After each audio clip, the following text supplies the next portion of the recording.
আজকাল হাই ভলিউমে গান শোনাটা ফ্যাশনে পরিণত হয়েছে। এটা থেকে কিভাবে পরিত্রাণ পেতে পারি আমরা? ভাইরা আমার, হাই ভলিউমে যারা গান শুনে তারা আসলে কি গান শুনে না শোনায়?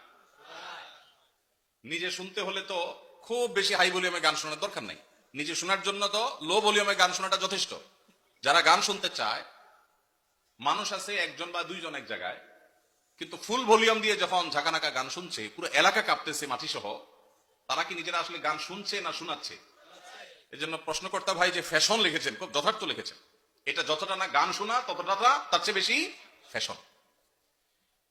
এটা হলো একটা অনাচার, একটা জুলুম, এটা হলো একটা অসভ্যতামূলক আচরণ। এটা কোনো সভ্য ভদ্র সমাজের, কোন মানুষের, ভদ্র মানুষের, ভালো মানুষের কোন আচরণ হতে পারে না।